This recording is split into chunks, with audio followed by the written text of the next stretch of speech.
Hello viewers, you're watching Nahoo News Weekly. Presenting this week's news to you, it's me, Gifty Makonnan. Please stay tuned.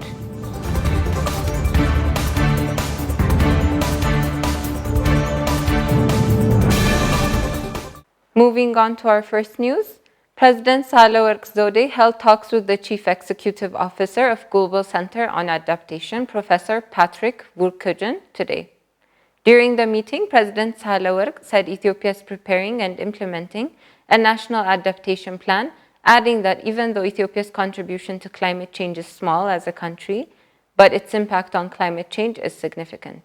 According to the Office of the President, the International Center for Adaptation and the African Development Bank are working to raise funds to support the African Adaptation Acceleration Program. The government says the terrorist Shane is hiding in neighboring countries. The government said in a statement that the security forces had weakened the terrorist group, leading to it fleeing to neighboring countries. State Minister of Communication Kebede Dehsa said in a statement that the terrorist group has been weakened. He said the group was weakening in its efforts, but that there were individuals involved in spreading false information intended to create suspicion among the public. He added the government is providing the necessary support to the victims of the terrorist group in Wallagga. He mentioned the aim of the terrorists was to cooperate with foreign gangs to discourage the people from calling on the government to support the law enforcement campaign. A joint investigation by the Ministry of Justice and the Federal Police has resulted in the indictment of individuals who incited religious violence in Gondar Silte Zone, Warabe, and South Omo Jinka. A total of 103 people have been arrested and charged in connection with the religious violence in Gondar. The Ministry of Justice also mentioned more than 20 Muslims and Christians were killed and more than 100 were seriously injured in the clashes in Gondar. More than 60 million birr worth of property was also destroyed. The Ministry of Justice also said more than 509 suspects have been arrested during a joint investigation in Gondar.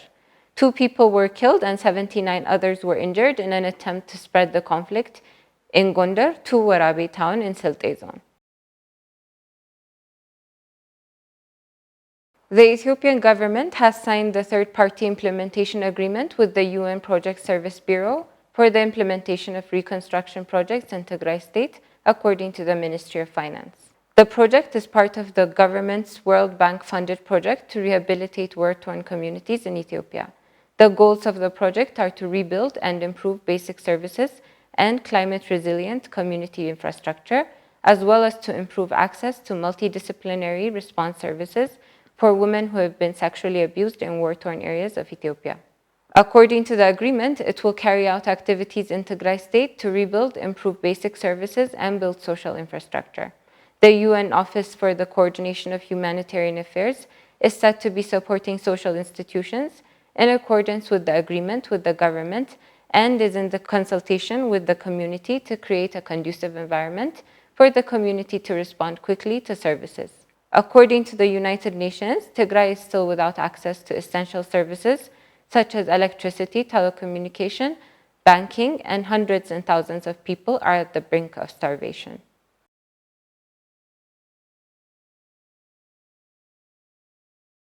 The Ethiopian embassy in Djibouti announced that Ethiopia has signed a memorandum of understanding with Djibouti that will enable it to use the cattle terminal at Dorole port in Djibouti.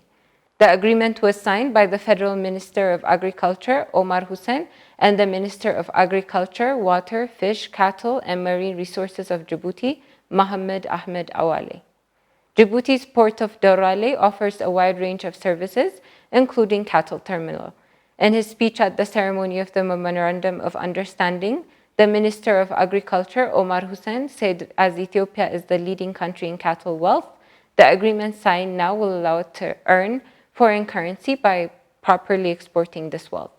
He also stated that it is the desire of the Ethiopian government for the terminal to operate according to Memorandum of Understanding signed by the two countries. The Ministry of Transport and Logistics has announced that it has imported 60 electric minibus taxis and automobiles to Ethiopia. Transport Minister Dagmawit Moges said 60 electric cars have been imported into the country also announcing that it will be doing a job of promoting and raising awareness of cars by providing free transportation services to the community for a month in Addis Ababa.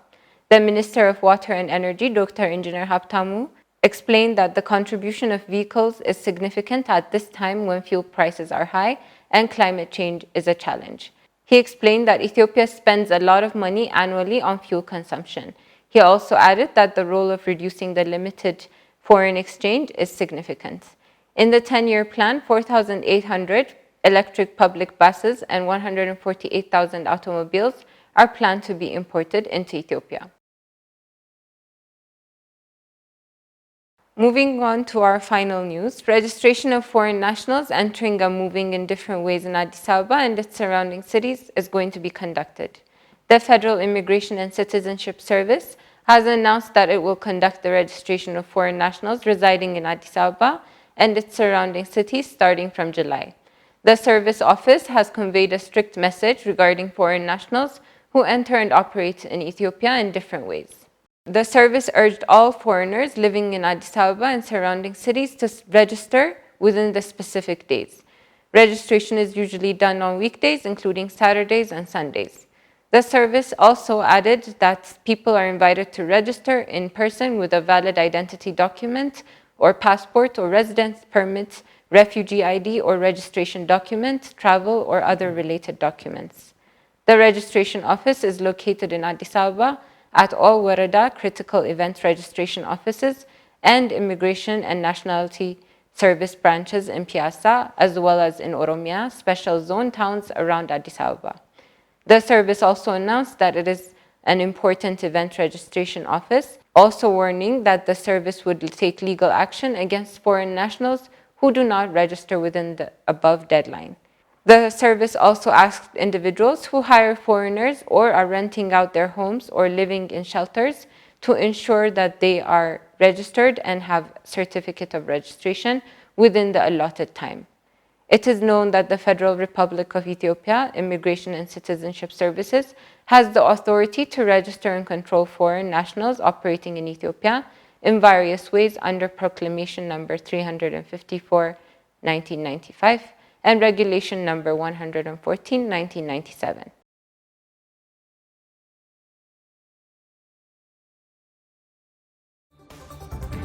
Dear viewers, this is the end of our news. Thank you for watching Nahoo News Weekly. Please remain tuned to other Nahoo programs. Until next week, it's me, Gifty Makonde.